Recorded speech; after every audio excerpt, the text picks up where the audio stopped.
বিশেষ করে আমার ফেসবুক পেজ, সোশ্যাল মিডিয়ার মাধ্যমে যেটা 6.5 লাখের মতো আমার ফলোয়ার ছিল, তাদের কাছে একবারে কথাগুলো পৌঁছানো, আমার তাফসির মাহফিল, ওয়াজ মাহফিল এবং আমার নিজের গবেষণালব্ধ যে সমস্ত বিষয়গুলো আছে, সত্য যেগুলো কোরআন এবং হাদিস থেকে, দেশ এবং মানবতার জন্য, ইসলামের জন্য যেগুলো উপকারী, এগুলো আমি পৌঁছিয়ে দিতাম। কিন্তু দুঃখের সহিত লক্ষ্য করলাম একটা কুচক্রী মহল পরিকল্পিতভাবে আমার অফিসিয়াল পেজের বিরুদ্ধে ফেক স্ট্রাইক বা মিথ্যা অভিযোগ নিয়মিতভাবে করে তারা রিপোর্ট চালাচ্ছিল।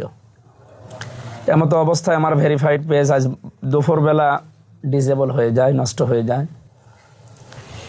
প্রাথমিকভাবে ধারণা করছে এটি একটি পরিকল্পিত সাইবার হামলা। নির্বাচনে নিশ্চিত পরাজয়ের আশঙ্কায় একটি দল এবং তাদের নেতাকর্মীরা ভীত হয়ে এ ধরনের ন্যাক্কারজনক সাইবার সন্ত্রাসে জড়িয়েছে বলে আমার মনে বিশ্বাস। অফলাইনের পাশাপাশি অনলাইনে আমার প্রচারণা ব্যাপকভাবে সাড়া ফেলে প্রতিপক্ষ দলটি দিশেহারা হয়ে যায়। জনগণের স্বতঃস্ফূর্ত সমর্থন দেখে তারা এই ডিজিটাল প্ল্যাটফর্মকে বাধাগ্রস্ত করার জন্য বিভিন্ন রকমের ষড়যন্ত্র করে। এই ব্যর্থতা ঢাকতেই তারা সাইবার হামলার পথ বেছে নেয়। আমি স্পষ্ট করে বলতে চাই, এই সমস্ত সাইবার সন্ত্রাস ও গণতান্ত্রিক অধিকার হরণের অপচেষ্টা আমাদের কাউকে দমাতে পারবে না ইনশাআল্লাহ। জনগণের ভালোবাসা এবং তাদের সমর্থনই আসলে আমাদের শক্তি, সর্বোপরি আল্লাহর রহমত। আমরা ইতিপূর্বে ফেসবুক কর্তৃপক্ষের কাছে যথাযথ প্রমাণ সহ আপিলটি করেছি। আমাদের টেকনিক্যাল টিম নিরলসভাবে কাজ করছে পেজটি ফিরিয়ে আনার জন্য। যারা এই ধরনের ডিজিটাল অপরাধের সাথে জড়িত তাদের শনাক্ত করার জন্য আমরা প্রয়োজনে দেশের প্রচলিত আইনের সহায়তা নেব এবং সাইবার ক্রাইম ইউনিটে অভিযোগ দায়ের করব।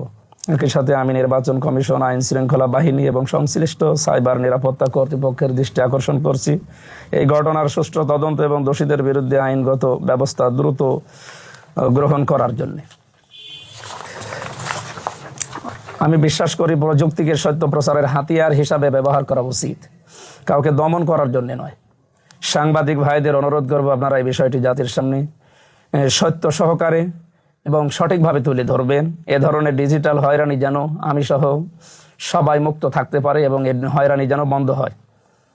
আমি মুফতি আমির হামজা, কুষ্টিয়া সদর সংসদ সদস্য প্রার্থী, কুষ্টিয়া ৭৭।